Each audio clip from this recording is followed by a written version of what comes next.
Carolina's low country held its secrets in water and mud. The land itself seemed uncertain, whether it belonged to the sea or to solid ground, existing instead in some liminal space where rice paddies reflected clouds like mirrors and Spanish moss draped from live oaks like the tangled hair of drowned women who refused to stay buried. Here, where the Combahee River wound through marshland, thick with herons and the stench of rotting vegetation, stood Palmetto Grove, a rice plantation perched on stilts above earth too wet to be trusted, owned by a woman who trusted nothing except her own righteousness and the legal documents that declared human beings could be property as easily as horses or furniture. The story you're about to hear unfolds in whispers and root work, in the slow justice that comes when the powerless discover that old magic answers prayers the law refuses to acknowledge. If you believe some debts take generations to collect, and some curses work so slowly the cursed don't realize they're dying until it's far too late, then like, subscribe and comment where in the world you're watching from, because the shadows moving through this Carolina tale stretch much farther than any swamp. Eleanor Whitcomb had not been born to wealth, but had married into it, and when yellow fever claimed her husband Nathaniel during the epidemic summer of 1849, she'd inherited an estate she immediately understood to be both blessing and burden. Nearly 100 enslaved souls, 2 young daughters, debts that outweighed assets, and a reputation among neighboring planters as a woman who'd probably hastened her husband's death, though no one could prove anything, and Southern propriety forbade too much speculation about respectable widows. She was 32 years old, sharp-featured in ways that made handsome a kinder description than beautiful, fan-possessed of that particular cruelty that comes from constant fear of losing social status one never felt entirely secure in possessing. Her grey eyes evaluated everything, people, furniture, weather, with the same calculating coldness, always measuring value against cost,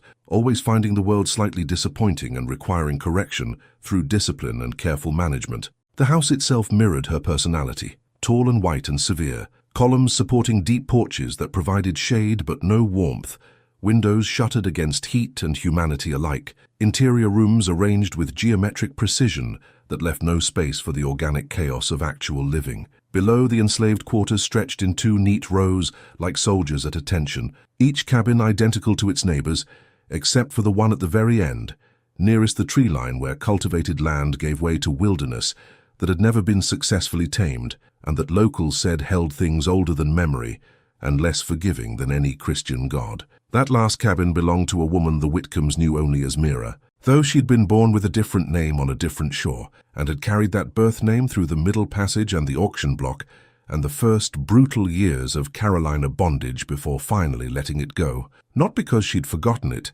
but because holding on to it hurt too much, and survival required letting some things slip away to preserve others deemed more essential. She was perhaps 35, though plantation life aged people in ways that made calendars unreliable, her face still relatively smooth, but her hands already bearing the permanent calluses and scars of decades spent working with needle and cloth, and the sharper implements of her secret practice. Her skin held the deep brown of river-bottom mud.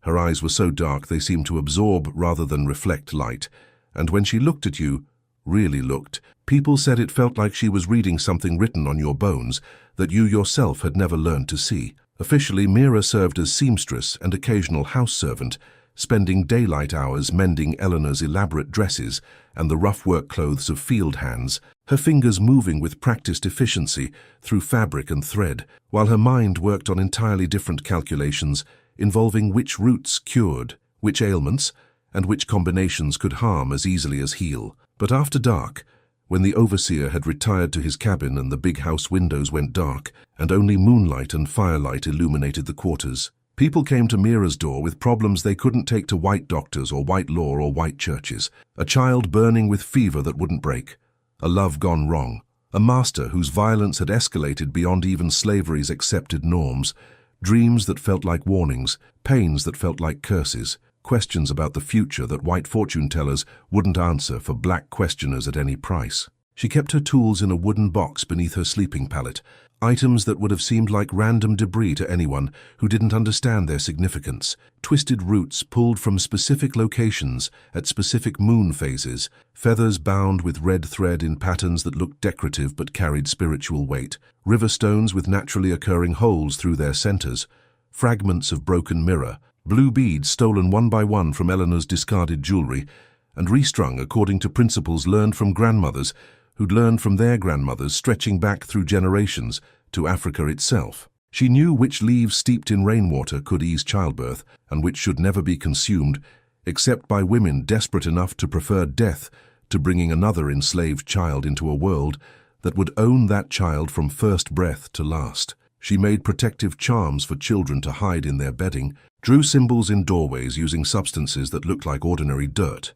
but had been gathered from graveyards and crossroads and other liminal spaces, where spirits walked more freely than in places fully claimed by the living. The other enslaved called her root worker, conjure woman, sometimes hoodoo woman, in tones that mixed respect with wariness, understanding that someone who could heal could also harm, that the same knowledge that protected could curse, that Mira operated in territories where white law had no jurisdiction and white religion no authority. She never confirmed or denied their speculations, just continued her work with quiet determination, helping where she could, refusing where she judged the asking came from wrong motives or would create more suffering than it relieved. For years, she'd maintained careful balance, never drawing too much white attention, never giving Eleanor reason to wonder what exactly happened in that last cabin after sunset, when smoke with unusual fragrances drifted from the chimney and low humming could be heard through the walls.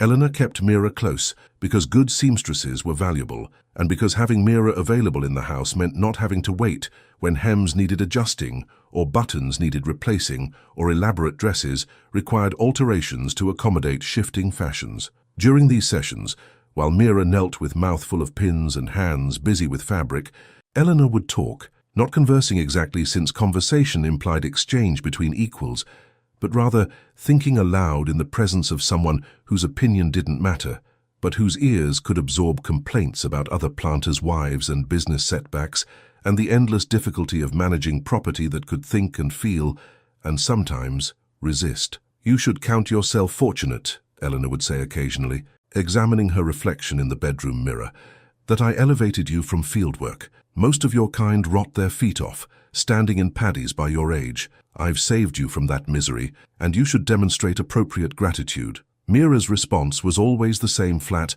"Yes, ma'am," that enslaved people learned to deliver, in tones that conveyed obedience without revealing anything about actual thoughts or feelings, or the complex calculations happening behind eyes that Eleanor never bothered to really look into. The one thing that could soften Mira's carefully maintained neutral expression was her daughter Lila, born during a hurricane 11 years earlier, when wind had torn shingles from roofs and the river had risen high enough to flood the low fields, and everyone had wondered if this was finally the storm that would wash the whole plantation into the sea. Mira had labored through that chaos with Aunt Maisie attending and 2 other women chanting prayers in the Gullah tongue while rain hammered the cabin roof like drums. And when Lila finally emerged crying into the storm-lit darkness, Mira had felt something she'd thought slavery had beaten out of her. Pure, uncomplicated joy that something beautiful could still enter this world despite everything designed to make beauty impossible. Lila grew quick and clever, inheriting Mira's dark eyes and her father Jonah's gift for music, humming constantly as she moved through her assigned tasks, filling spaces with sound the way other people used lamps to push back darkness. Jonah himself worked the rice fields, standing knee-deep in water 6 days a week, until his ankles had swollen permanently and his back had acquired the permanent stoop of men who'd spent decades bent over crops that made white people rich while slowly destroying black bodies. He and Mira weren't married by any law white people recognized, but they'd made promises to each other years ago, sealed with a ring Jonah had carved from bone and smoothed until it wouldn't cut skin, and the quarters honored their union even if the state did not. Together, they'd created a small island of tenderness in an ocean of cruelty, a space where love existed defiantly despite systems designed specifically to make love impossible or at least too painful to risk. For 11 years they'd managed to keep Lila with them, a minor miracle in a place where children were regularly sold away from parents to satisfy debts or simply because buyers offered good prices and masters saw no reason to let sentiment interfere with profit. Then the letter arrived from Charleston, a distant cousin of Eleanor's, asking specifically for a half-grown girl, nimble-fingered and not yet spoiled by idleness, to work inside his new mechanical rice mill, where small hands were needed to adjust gears and clear jammed mechanisms in spaces too confined for adult workers. He offered good money, emphasized the girl would have steady employment in modern facilities, used language suggesting this would somehow be a kindness, an opportunity for a slave child to learn useful skills. Eleanor read the letter twice, mind immediately conjuring Lila's image, quick, bright, too aware for comfort, the kind of child who might grow into a woman who asked dangerous questions or inspired dangerous thoughts in others. The sale was arranged quickly, papers drawn up and signed before Mira or Jonah even knew negotiations were happening. Money changing hands in the parlor while in the sewing room, Mira bent over alterations completely unaware that her world was about to shatter in ways she'd never be able to repair. The summons came on an ordinary Tuesday afternoon. Lila was called to deliver mended gloves, a task she'd performed dozens of times without incident. This time Eleanor was waiting in the entrance hall with the overseer standing nearby and a thin rope coiled in his hands. She took Lila's chin between thumb and forefinger, tilting the girl's face to examine her from different angles, like livestock being appraised before purchase. "You've had an easy life," Eleanor observed, voice carrying that particular tone of self-satisfied benevolence that slave owners used when describing their own cruelty as kindness. "Time to earn your keep properly." Lila understood before understanding was fully formed, instinct screaming danger, even as her child's mind struggled to process what was happening. The rope went around her wrists, papers rustled, coins clinked. Outside, Jonah straightened abruptly in the distant field, some animal part of him sensing disaster before his conscious mind could name it. Then came Mira's scream, not words, just pure sound, grief and rage and helplessness compressed into a single sustained note that made everyone within earshot stop what they were doing and stand frozen, recognizing in that cry something fundamental about slavery's violence that usually stayed hidden beneath the daily brutalities they'd all learned to endure. Mira tried to run, but men caught her, held her, forced her to watch as her daughter was led away, still calling "Mama, Papa," in increasingly desperate voice that faded as the carriage rolled down the oak-lined drive toward the road that would take her to Charleston and a life among strangers who'd never known her as anything except the girl from Whitcomb's place. From the veranda, Eleanor watched with satisfaction, convinced she'd managed difficult business efficiently. "You'll see her in heaven if you deserve it," she called down, loud enough for Mira to hear.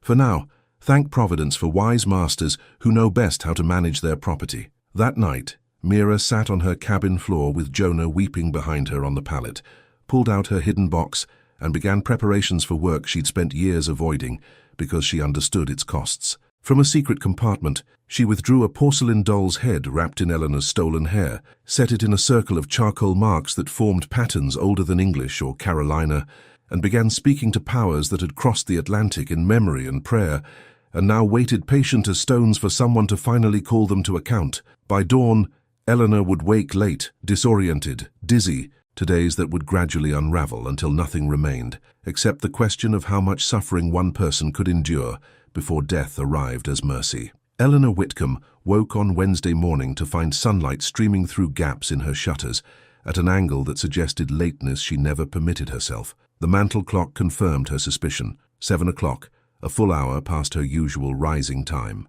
The first such lapse in memory stretching back to girlhood, when her governess had beaten punctuality into her with a willow switch and shame. She rang the bell beside her bed with sharp, irritated jerks, each pull expressing displeasure she intended the household to feel. The bell's echo faded into silence. No footsteps hurried up the stairs, no maid appeared with hot water and the morning's pressed dress.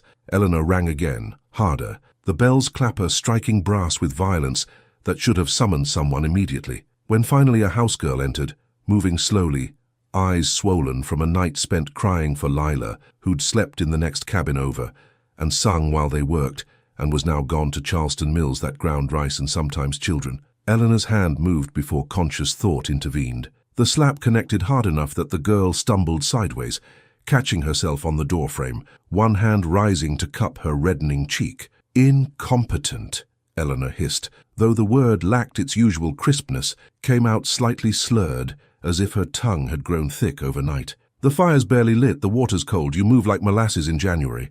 Get out.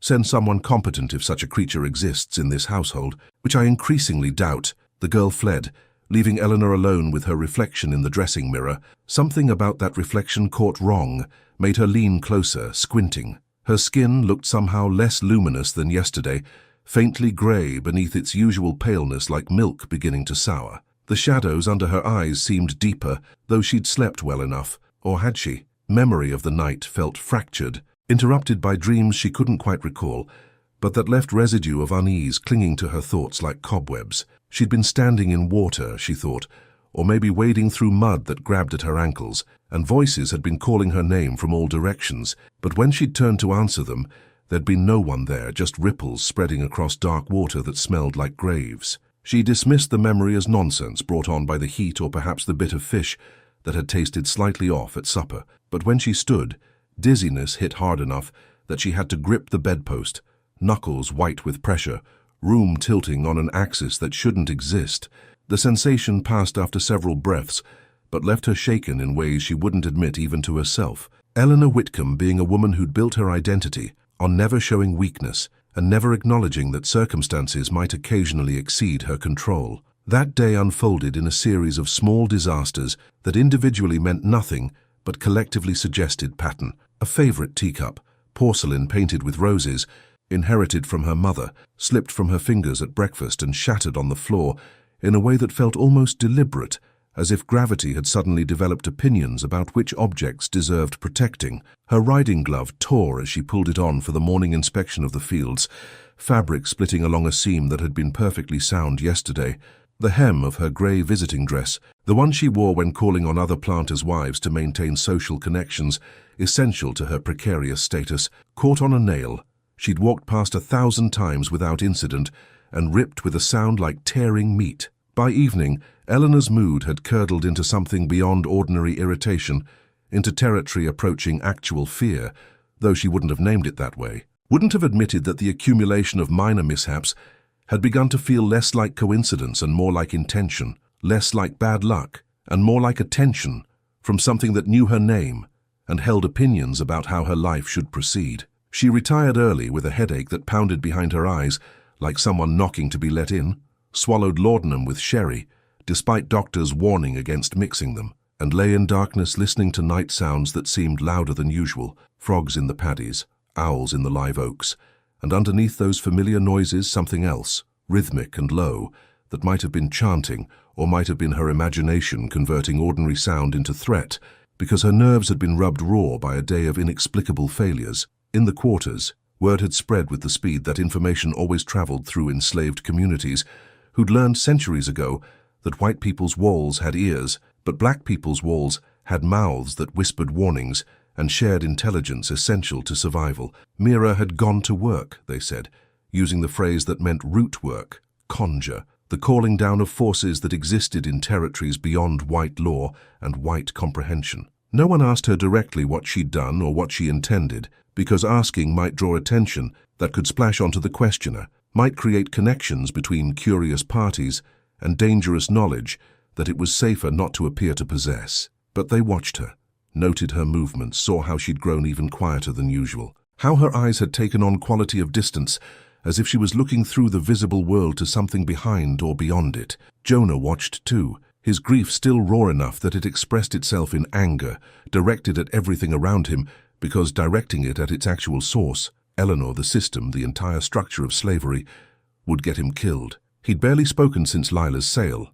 just moved through his work in the paddies with mechanical precision, standing in water that was slowly rotting his legs from feet up, back bent over rice that would feed people who'd never know his name or care what it cost him to produce their meals. At night, he'd return to the cabin covered in mud and exhaustion, would look at Mira sitting on the floor with her box of roots and bones and strange implements, would want to ask what she was doing, but also wouldn't want to know because knowing would make him complicit, or would make him responsible for stopping her, or would simply add to the weight of knowledge he already carried about how powerless he actually was to protect the people he loved. "They'll come for us if they figure it out," he said finally one night, when the silence had grown too heavy to bear any longer. "White folks get scared and they don't care who they punish, you know that." Mira didn't look up from the small cloth bundle she was assembling, fingers adding items one by one with deliberation that suggested each choice mattered in ways beyond normal comprehension. "They already came for us," she said quietly.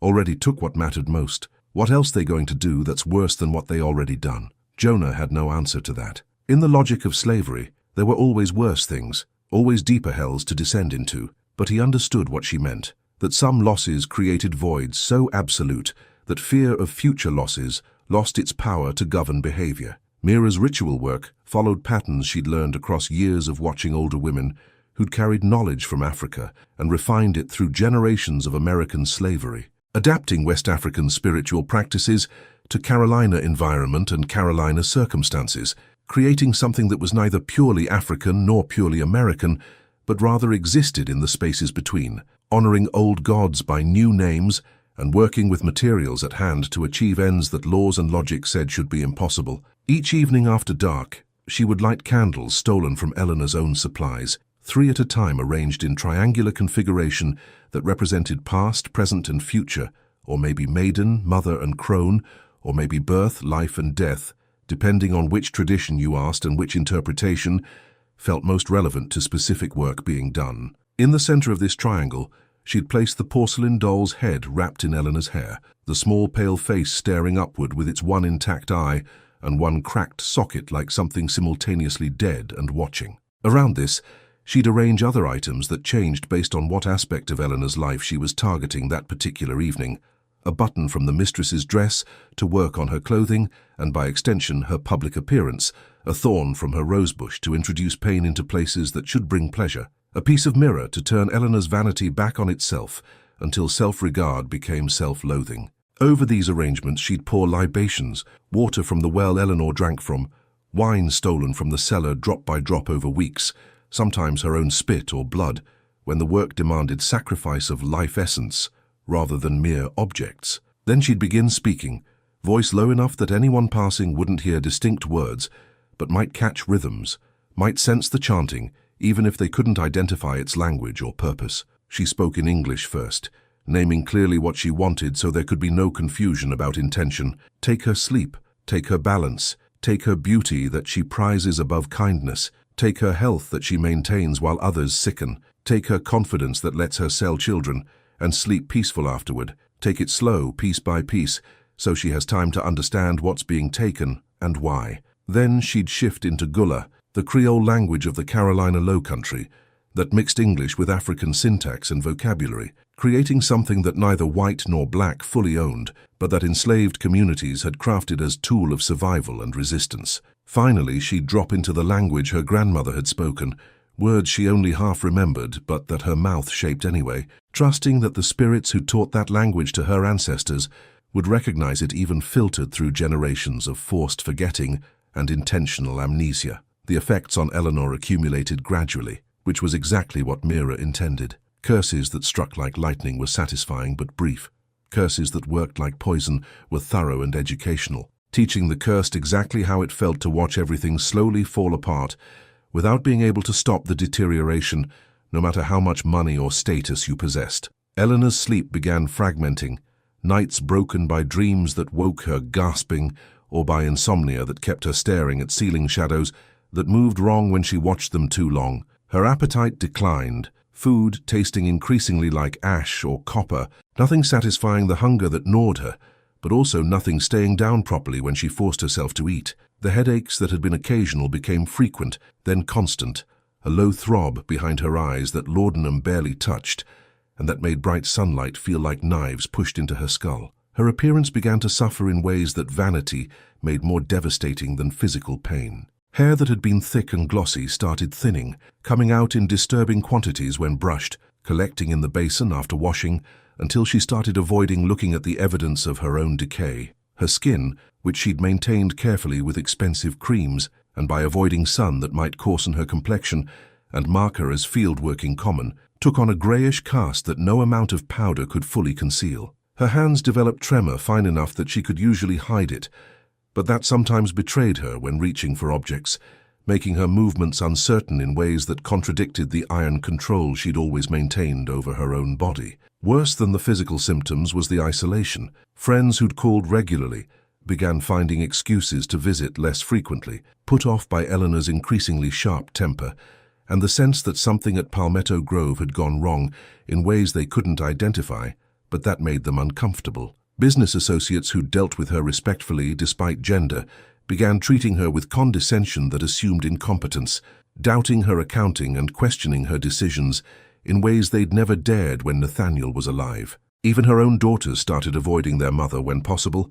sensing the wrongness that surrounded her, like invisible smoke, the way mood in a room would curdle when she entered, the feeling that something was watching through her eyes that wasn't entirely their mother anymore. Eleanor suspected illness first, consumption perhaps, or one of the fevers that periodically swept through the Low Country, killing indiscriminately. She summoned doctors from Charleston and Savannah, men who examined her with professional thoroughness and left with diagnoses that contradicted each other and treatments that either did nothing or made things worse. One prescribed bleeding that left her weak for days. Another recommended sea air and rest, advice impossible to follow when the plantation required constant management to prevent collapse. A third suggested her symptoms were manifestation of female hysteria, prescribed marriage to a strong-willed man who could provide stability her emotional nature couldn't generate independently, advice that made Eleanor consider violence against medical professionals. None of them could find physical cause for her decline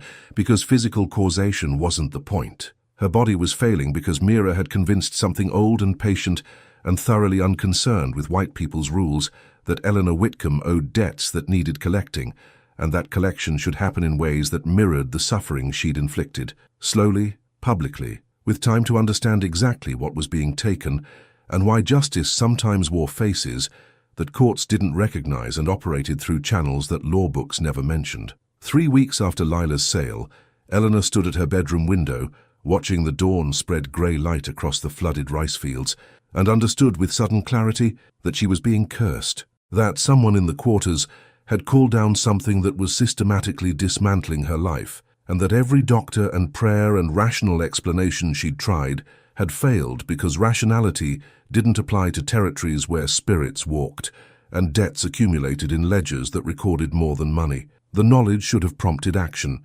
investigation, punishment, the kind of brutal response slavery's logic demanded when property dared challenge owners.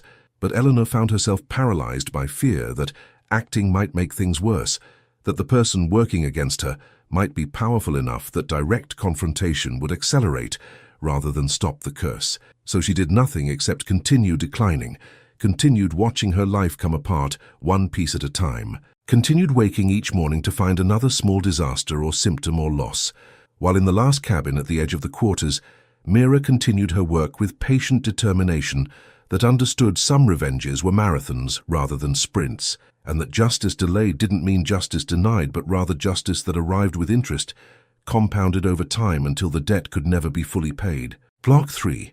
By the end of the first month after Lila's sale, everyone at Palmetto Grove could see that something had fundamentally shifted in the plantation's atmosphere, though what exactly had changed depended on who was observing and from what position in the rigid hierarchy of enslaved and enslaver. The white overseers noticed that Eleanor had become unpredictable in ways that made managing daily operations difficult.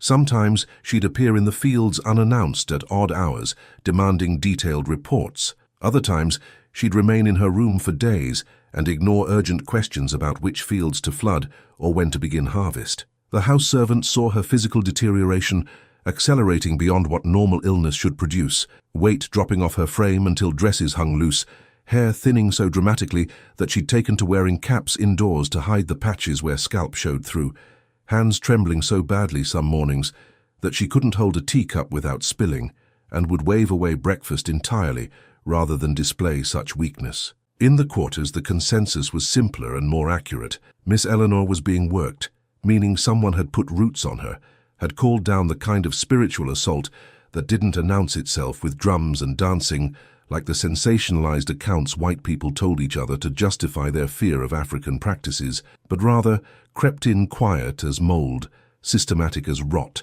taking apart a life with the same patient thoroughness that slavery itself used to dismantle black families and black futures. They knew who was responsible, even though Mira never spoke of her work directly, and would turn away anyone who tried to ask explicit questions about what she was doing in the hours between dusk and dawn, when candlelight flickered in her cabin window and low humming could be heard if you passed close enough and were brave enough to actually listen. Aunt Maisie, who'd been practicing root work longer than Mira had been alive, and who understood both the power and the dangers of conjure that went this deep, tried once to counsel caution. She appeared at Mira's door on a night when the moon was dark and the frogs were loud enough to hide conversation from any ears that might be bent toward listening. "Child," she said, settling herself on the cabin floor with joints that protested every movement. "I know what you're doing and I know why you're doing it, and I ain't saying you wrong. But when you work this kind of thing, when you reach this far into the other side, you gotta remember that sometimes what you call don't want to leave when the work is done. Sometimes it decided like the taste of justice and want to keep feeding long after the person you aimed it at is gone. You understand what I'm telling you?" Mira understood perfectly. She'd known from the moment she'd lit those first candles and spoken those first words over the porcelain doll's head that she was setting in motion forces that might not stop when she wanted them to stop, that might require sacrifices beyond what she'd originally calculated. But Lila's absence was a wound that wouldn't close, a hole in the center of her chest that made breathing painful and made sleep impossible, except in brief snatches filled with dreams where her daughter called for her from distances that kept expanding no matter how fast Mira tried to run. Jonah's grief had turned him into a ghost of himself, a man who performed the motions of living without actually being present in his own body, eyes distant and hands mechanical, and voice reduced to monosyllables when he bothered speaking at all. The pain was too enormous to be contained, too vast to be endured passively, and working the curse gave Mira something to do with all that rage and sorrow, gave her a way to transform helplessness into action, even if that action would ultimately demand prices she couldn't fully anticipate. "I appreciate your concern," Mira said quietly, not pausing in her work of tying small bundles of herbs and hair and graveyard dirt into packets she'd hide in various locations around the plantation where Eleanor would walk over them without knowing. "But I made my choice when I started this, and I'll carry whatever consequences come from it. She took my baby and sold her like livestock and slept sound afterward. Whatever happens to me because I decided to answer that crime with the only tools I got, I'll bear it. But I won't stop. Can't stop, even if I wanted to, because I already invited guests to this table, and you don't uninvite the dead once they've started settling accounts. When the law protects slave owners who sell children away from their parents, but offers no protection to the parents whose hearts are ripped open by such sales, when courts refuse to recognize that enslaved people feel love and grief as powerfully as white people do, when the entire structure of society is designed to make some people's suffering invisible and other people's comfort sacrosanct, that's when root work and conjure and the old knowledge smuggled across oceans in memory and prayer become the only courts where justice can be found, the only places where the powerless can make the powerful answer for their crimes. Subscribe to witness how far one mother's curse will reach, like if you believe some debts are too large for any courthouse to judge, and comment where in the world you're watching, because this story of hoodoo justice belongs everywhere. Humans have learned that legal doesn't always mean right, and illegal doesn't always mean wrong. Eleanor's attempts to identify who was working against her produced nothing except increased paranoia that made the atmosphere at Palmetto Grove even more toxic. She summoned house servants individually for interrogation, demanding to know if they'd seen anyone acting suspiciously, if they'd heard chanting or smelled unusual smoke, if they knew which of the enslaved people practiced African conjure. The servants responded with the blank-faced obedience and strategic ignorance that enslaved people had perfected over generations. "Yes, ma'am, no, ma'am. We ain't seen nothing unusual, ma'am. We don't hold with that heathen foolishness, ma'am."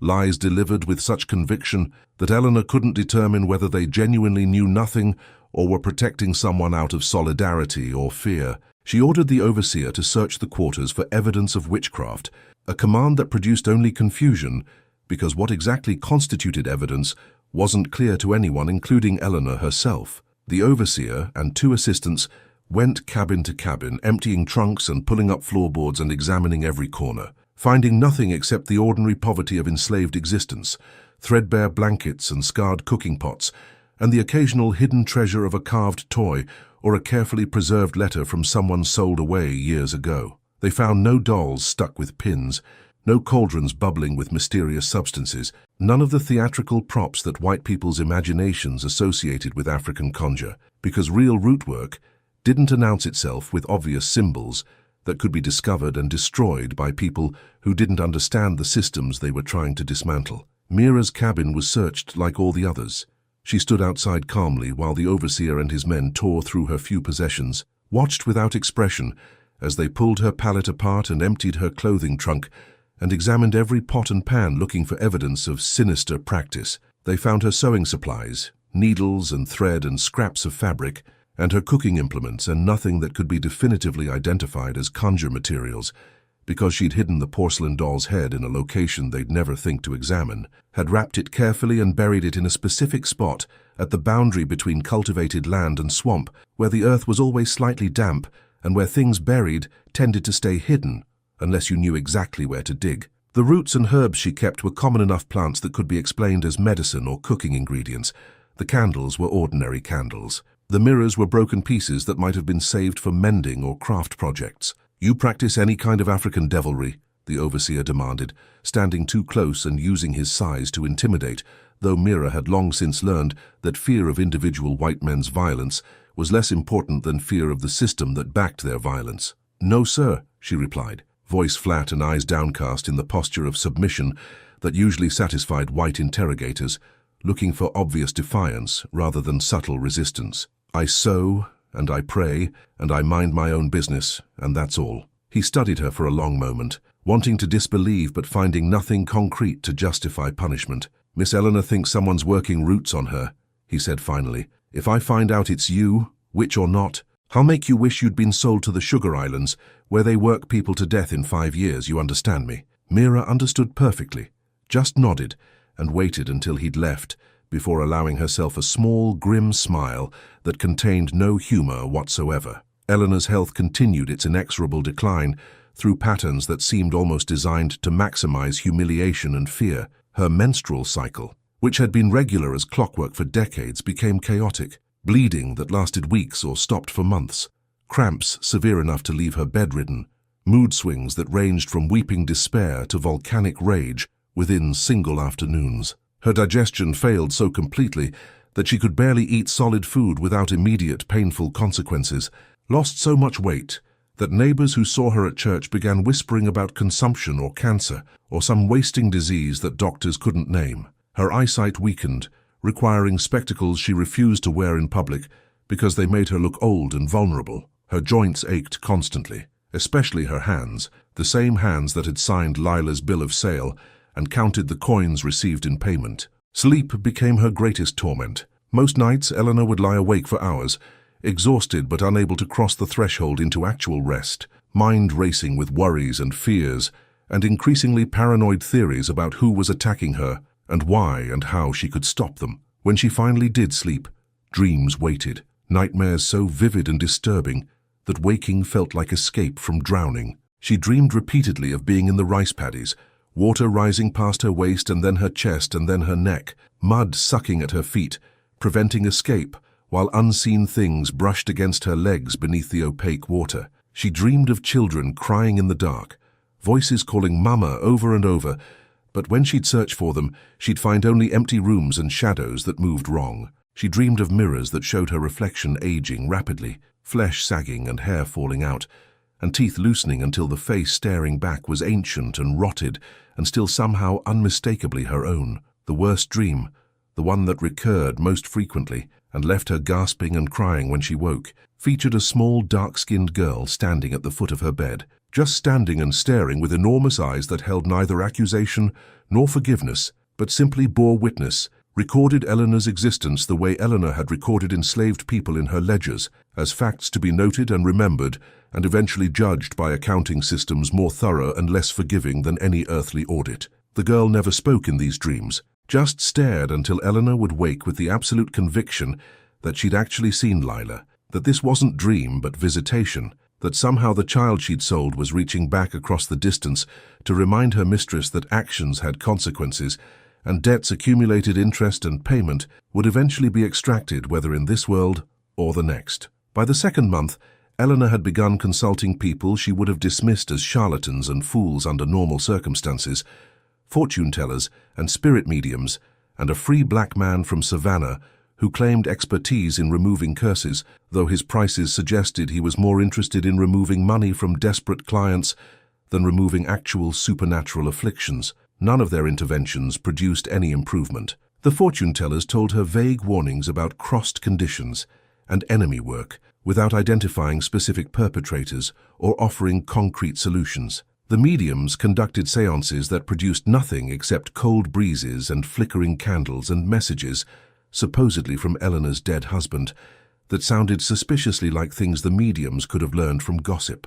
The curse removal expert from Savannah performed elaborate rituals involving burning herbs and chanting in what he claimed was an African language, but that sounded to Eleanor's ears like gibberish strung together with enough confidence to seem authentic. He collected his fee and left, and Eleanor's symptoms continued worsening on their previous schedule, as if his work had been theater rather than genuine spiritual intervention. Desperation made Eleanor consider the unthinkable, apologizing, making restitution, somehow undoing the sale that had started all this. She wrote to her Charleston cousin asking about buying Lila back, phrasing the request as if she'd suddenly realized the child had special skills needed at Palmetto Grove, rather than admitting the truth, which was that she was terrified and willing to bankrupt herself if it would stop whatever was slowly killing her. The cousin's response arrived 3 weeks later. Lila had run away from the mill after 2 months, disappeared into Charleston's complicated landscape of free blacks and enslaved people and refugees from various plantations, had vanished so completely that hiring professional slave catchers had produced nothing except bills for their unsuccessful services. The girl was gone, location unknown, condition uncertain, and Eleanor understood with sinking certainty that this development would not improve her situation, but would likely make it worse, because now Lila wasn't just sold, but lost, wasn't just distant, but potentially dead, and Mira's motivation for the curse would have intensified from anger about separation to rage about possibly losing her daughter permanently. The news of Lila's disappearance from the Charleston mill reached Palmetto Grove through circuitous routes: a letter from the cousin, whispered conversations between house servants who'd heard from visiting slaves accompanying their masters, fragments of information that assembled slowly into a picture that left everyone involved understanding different implications depending on their position in slavery's brutal hierarchy. To Eleanor, already deteriorating under the weight of what she still half refused to acknowledge as a curse, the news represented both relief and escalating terror. Relief because it meant she couldn't be blamed for whatever happened to the girl if the child had run away of her own volition. Terror because she understood instinctively that Mira's response to this development would not be gratitude for Eleanor's attempts at restitution, but rather intensified rage at having potentially lost her daughter permanently to the violence and chaos that awaited runaway slaves in cities where slave catchers and casual cruelty could kill you as easily as illness or accident. To Mira, the news arrived like a second death. Information delivered by Aunt Maisie, who'd heard it from a housegirl who'd been present when Eleanor read the letter aloud. For several minutes after Maisie finished speaking, Mira simply sat motionless on her cabin floor, hands resting palm up on her knees in the position she'd learned meant openness to spirits and readiness to receive whatever the universe decided to send. Then, without warning, she began to laugh, not the warm sound of genuine humor, but something harsh and broken that made Maisie take an involuntary step backward, something that sounded less like laughter and more like the noise a soul makes when it finally snaps under pressure it was never designed to bear. "So she sold my baby and lost her," Mira said when the laughter finally subsided into trembling silence. "Sold her like furniture and couldn't even keep track of what she bought and sold.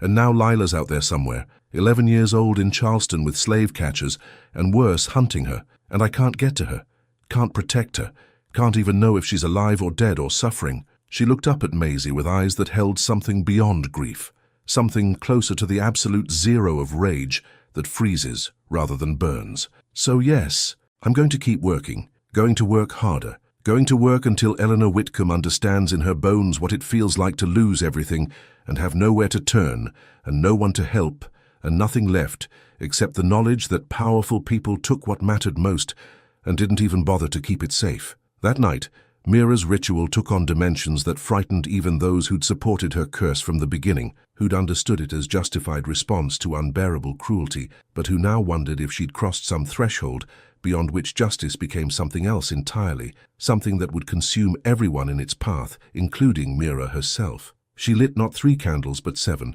arranged in a circle rather than a triangle, each flame representing one of the 7 spirits she'd learned about from grandmothers, who'd learned from their grandmothers, stretching back to Africa and forward through slavery's adaptations and innovations. She brought out the porcelain doll's head from its hiding place and set it in the circle's center. Then added items she'd been collecting for weeks in preparation for escalation she'd known would eventually become necessary. A piece of Eleanor's undergarment stolen from the laundry, fingernail clippings recovered from the chamber pot's basin where the mistress discarded such things without thinking about who might collect them and for what purposes. A lock of hair that had fallen during one of Eleanor's increasingly frequent episodes of hair loss, and that a house girl had secretly retrieved and delivered to Mira in exchange for a charm to protect her own children from being sold. Over this assemblage, Mira poured libations more potent than water or wine, her own menstrual blood collected and saved for work that required life essence, whiskey stolen drop by drop from the big house stores, mud taken from the rice paddies, where Jonah and others stood for hours daily slowly rotting from feet upward, water drawn from the well at midnight, when gates between worlds stood more open than during daylight hours. Then she began to speak in the oldest language she knew, the words her grandmother had taught her in whispers during childhood nights, when danger of being overheard made every syllable a risk worth taking, because some knowledge was too important to let die, even when keeping it alive might get you killed. She didn't ask for Eleanor's death. That would have been too quick, too merciful, and wouldn't have accomplished the educational purpose that Mira increasingly understood her work to serve. Instead, she asked for continuation and acceleration of what she'd already set in motion, asked that Eleanor's body continue its betrayal of the mind that inhabited it, that her social connections continue fraying until isolation became absolute, that every comfort she'd ever taken for granted be systematically removed, until she existed in a state approximating the emotional and physical deprivation that enslaved people endured daily as simple fact of existence. She asked that Eleanor's daughters begin to suffer as well, not with the same intensity as their mother, but enough that they'd understand their family's wealth had been built on foundations of stolen lives and stolen futures, and that debts accumulated through such theft would be extracted across generations if necessary, because spirits tracked lineages and remembered crimes that human courts chose to forget. The candles burned lower, flames guttering despite absence of wind, and Mira felt the temperature in her cabin drop until her breath fogged in front of her face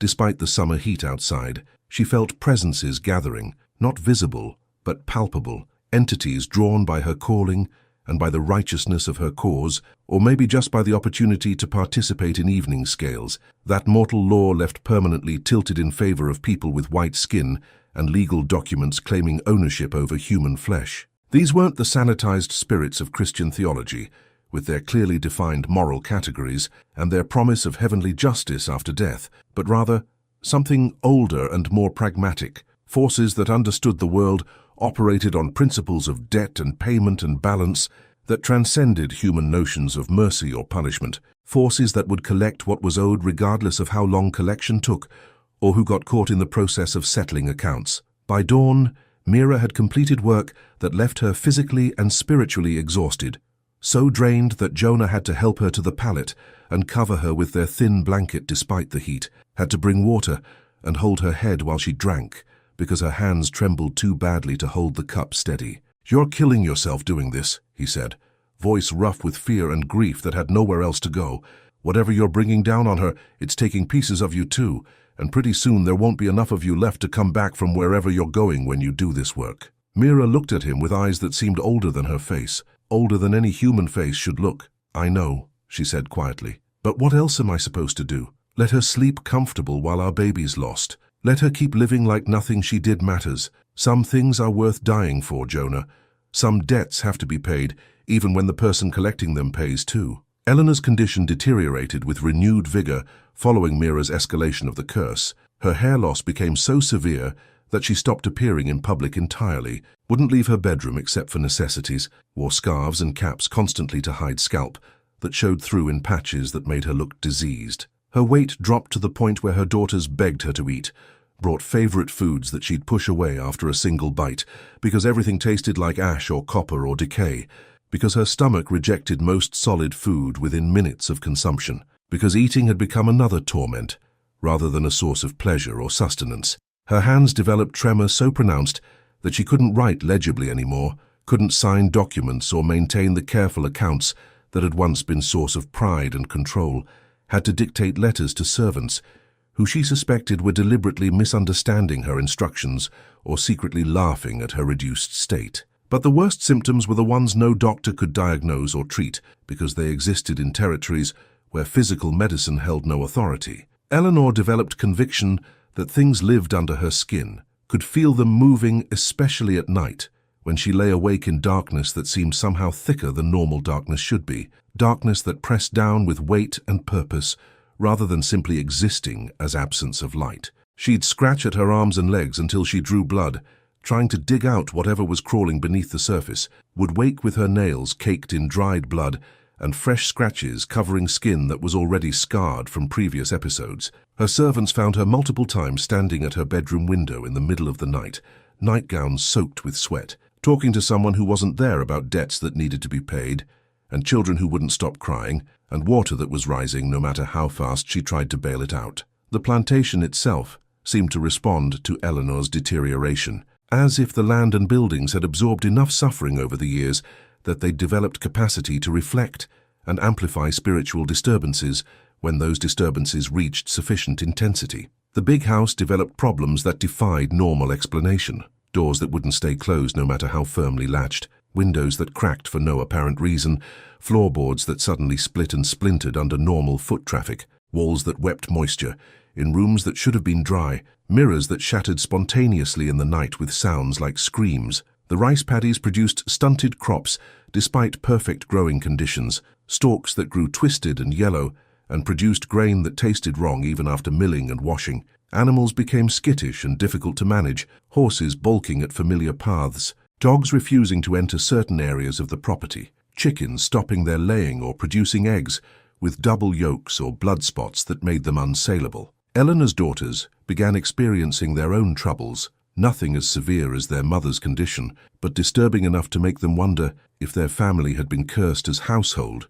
rather than Eleanor as individual. Margaret, the elder at 16, developed chronic nightmares that left her screaming herself awake and afraid to sleep, dreams where she was chased through swamps by things she couldn't see but could hear breathing behind her, getting closer no matter how fast she ran. Catherine, 13, started seeing figures in mirrors and windows, dark shapes that looked almost but not quite human, that would vanish when looked at directly, but that left impressions of having been present and watching, and forming judgments about what they witnessed. Both girls began losing weight and color, began moving through the house like ghosts themselves, began asking questions about the family's history that Eleanor refused to answer, because answering would require acknowledging that their comfort had been purchased with other people's agony, and that those other people might not have accepted their suffering as passively as white people preferred to believe. 3 months after Lila's disappearance, Eleanor made desperate decision that her family tried to prevent, but that she insisted on despite their objections and fears. She summoned Mira to her bedroom for confrontation that everyone understood would be dangerous regardless of its outcome, that might result in Mira's death if Eleanor's paranoia overpowered her fear, or might result in some worse escalation if Mira decided the time had come to work openly rather than through concealment and misdirection. The summons came at noon on a Sunday, unusual timing that suggested Eleanor wanted daylight and sanctity of the Sabbath to provide protection against whatever forces she believed Mira commanded. Mira arrived calm and unhurried, climbed the stairs to Eleanor's bedroom with steady steps that suggested no fear or guilt, entered when directed, and stood at the foot of the bed where Eleanor lay propped on pillows, looking like something that had died weeks ago but hadn't yet been buried. For long minutes the two women simply stared at each other across the distance that separated enslaver from enslaved, across the chasm that separated someone who'd sold a child from someone whose child had been sold, across the space where power existed in tension between official authority and unofficial resistance, between law that said one woman owned the other and older law that said such ownership was fiction, that couldn't survive contact with forces that predated human legislation. "You're killing me," Eleanor said finally, voice barely above whisper. "I don't know how and I can't prove it, but I know you're the one doing this. You're working roots on me because I sold your daughter, and you won't stop until I'm dead." Mira listened without expression, neither confirming nor denying, just standing still as water. "I tried to buy her back," Eleanor continued, desperation creeping into her tone. "I wrote to Charleston, offered to pay double what I received. It's not my fault she ran away. I did what I could to make it right." At this, Mira finally spoke, voice soft but carrying weight that made Eleanor shrink back against her pillows. "You sold my baby like furniture. You took her from me knowing exactly what you were doing, and you slept sound afterward, and you counted your money, and you never once thought about what you'd done until things started going wrong for you. Don't tell me about trying to make it right. There ain't no making right when you do what you did.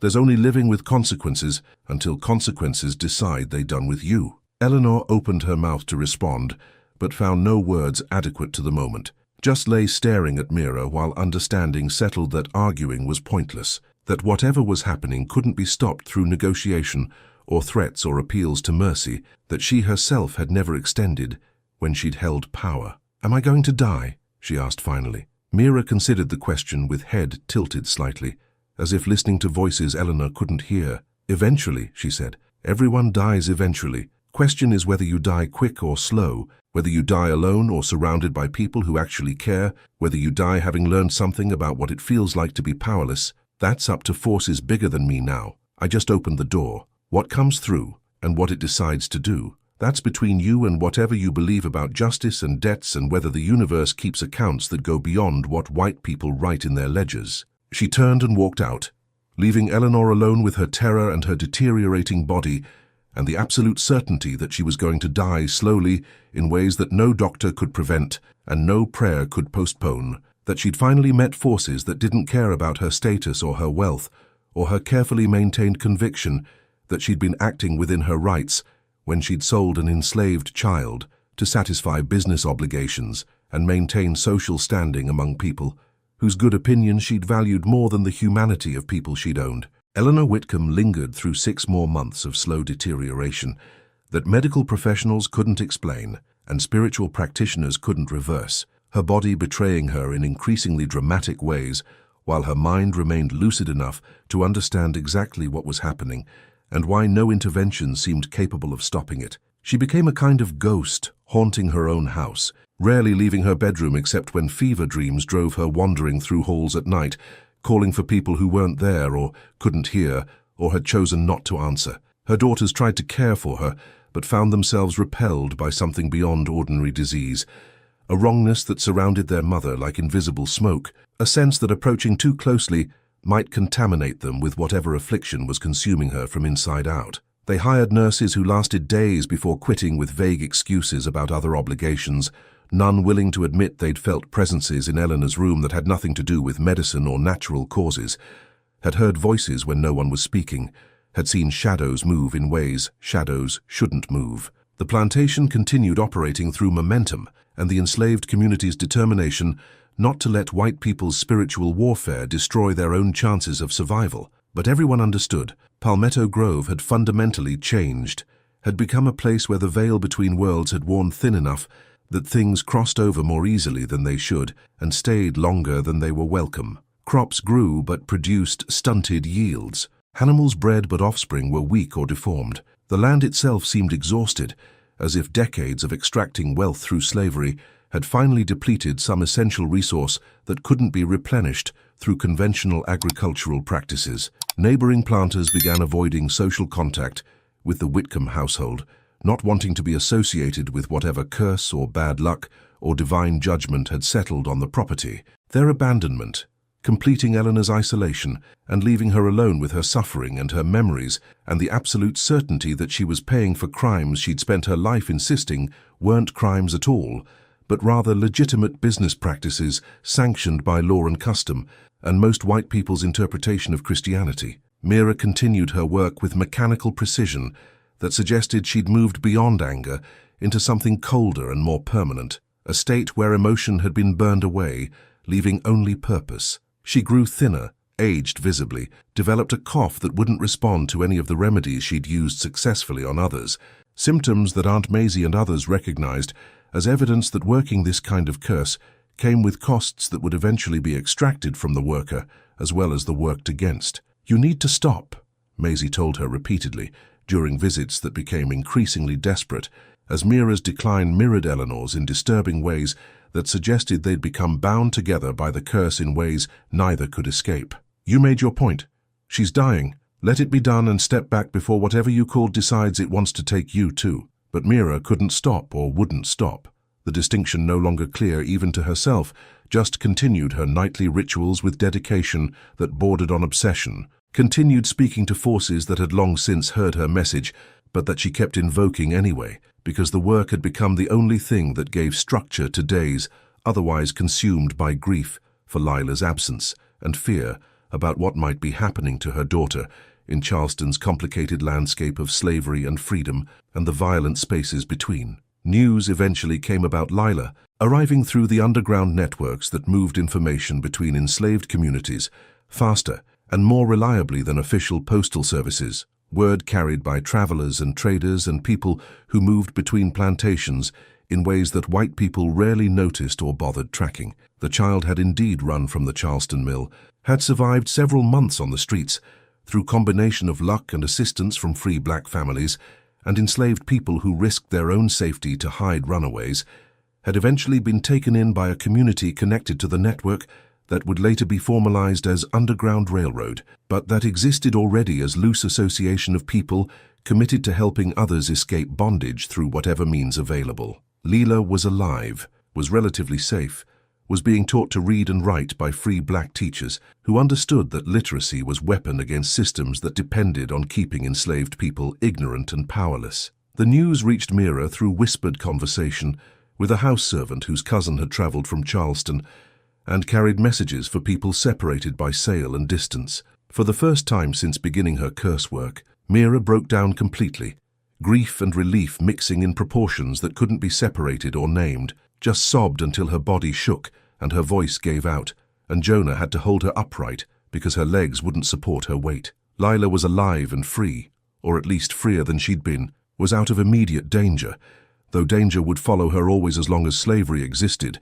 and slave catchers operated with legal sanction to kidnap black people, regardless of whether they were actually runaways or had been born free. The knowledge should have satisfied Mira's need for revenge, should have made continuing the curse seem unnecessary now that the original loss had been partially remedied. But the work had taken on momentum that existed independent of its initial motivation, had become something that fed on itself and grew beyond what Mira had intended when she'd first lit candles over the porcelain doll's head and spoken her daughter's name into darkness that had listened and answered and refused to unhear what it had heard. Eleanor died on a grey February morning when fog lay so thick over the rice paddies that you couldn't see more than 20 feet in any direction, when the world had contracted to immediate surroundings and everything beyond existed only as suggestion and rumor. She'd been unconscious for 3 days, breath growing increasingly shallow and labored, body finally giving up its struggle to maintain life in conditions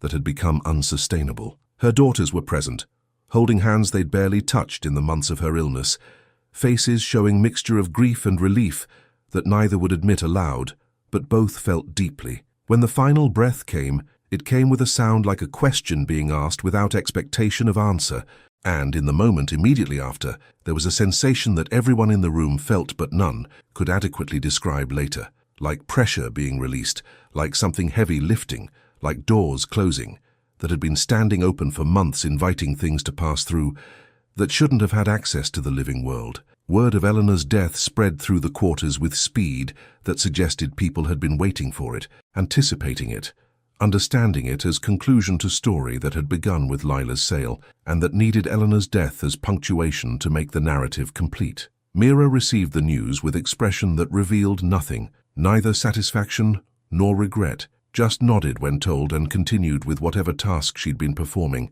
as if death of someone she'd been systematically killing for months was detail of no particular significance. But that night she conducted one final ritual, different from all the others, designed not to harm but to sever connections between herself and Eleanor's spirit, to ensure that whatever had been bound between them through the curse work was now released and couldn't follow either of them into whatever came after death. Wikipedia. She took the porcelain doll's head to the boundary between plantation land and swamp where she'd buried it months ago, dug it up with her bare hands, washed it in river water until Eleanor's hair came loose and floated away downstream, then smashed the porcelain against a rock until nothing remained except powder and fragments too small to reassemble. The destruction felt necessary, felt like reclaiming something that had been given to forces that needed to be reminded they'd been hired for specific purpose, and that purpose was now fulfilled and their services no longer required. Whether the forces actually departed or simply moved to quieter observation was unclear,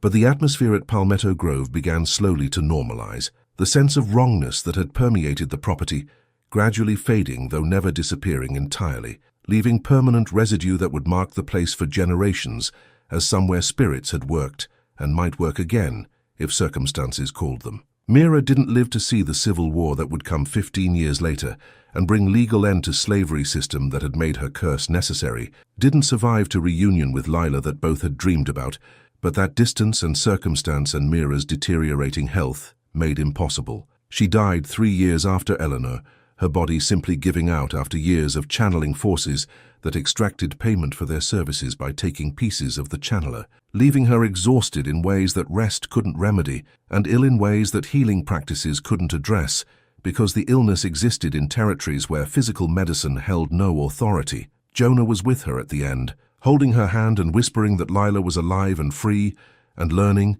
and would carry forward their names and their resistance and their refusal to accept that slavery had final word over their humanity or their capacity to demand justice, even when law denied them access to legitimate courts. Wikipedia. The story of what happened at Palmetto Grove between Mira and Eleanor became legend in enslaved communities throughout the Carolina Lowcountry, tale told and retold with variations that added details or changed emphasis, but that always maintained the core truth that Hoodoo woman had successfully cursed her mistress to death in response to child being sold away.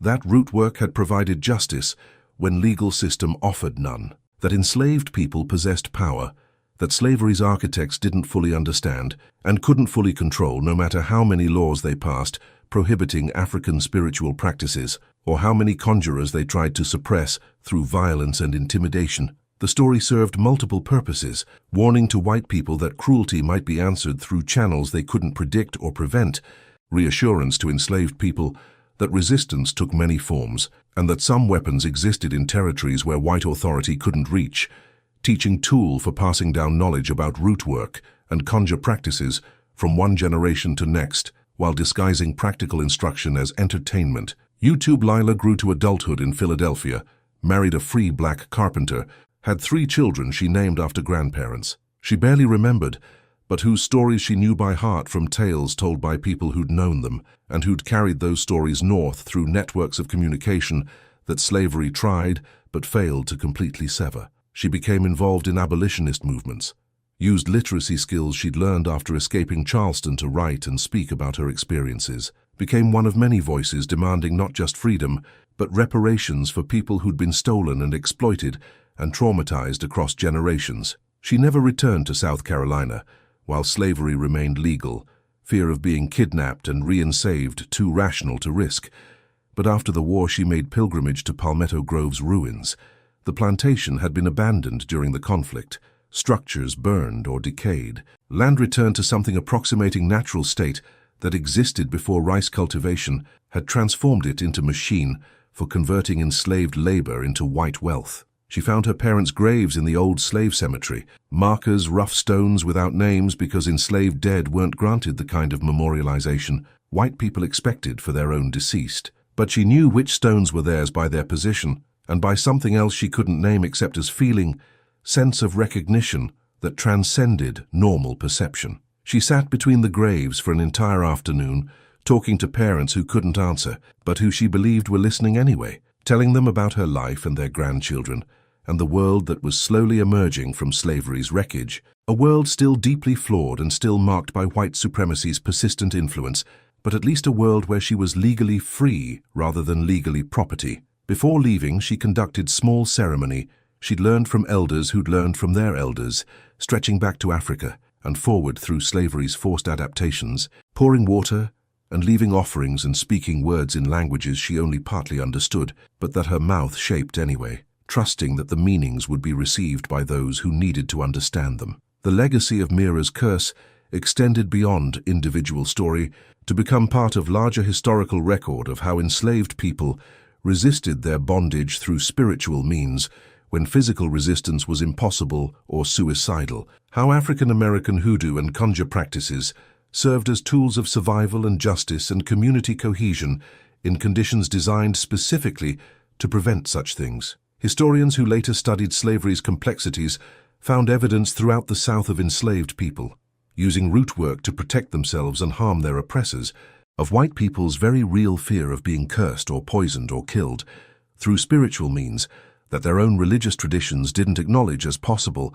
but that they nonetheless suspected might be effective, of the ways that systems of domination always contain within themselves seeds of resistance, because human beings refuse to be completely controlled, no matter how much violence and legal authority backs attempts at total control. Wikipedia. When an enslaved mother's child is sold away and law offers no remedy, when courts recognize masters' property rights but not enslaved people's humanity, when the entire architecture of society is designed to make some people's suffering invisible while protecting other people's comfort, that's when hoodoo becomes the courtroom where real justice happens, when root work becomes the law that actually recognizes debts that need paying, when the old knowledge carried in memory and prayer across oceans and generations becomes weapon against systems that claim to be permanent but prove to be temporary. Like, if you understand that resistance takes many forms, and some of the most powerful are the ones that operate in territories where oppressors can't follow, subscribe to ensure these stories of spiritual resistance are remembered rather than erased. Comment where you're watching from, because these histories belong everywhere. Humans have faced injustice and found ways to fight back even when fighting seemed impossible, and share so others understand that the powerless have never been as powerless as the powerful needed them to be, that magic and memory and the determination to demand justice can outlast any legal system built on stolen lives and stolen futures.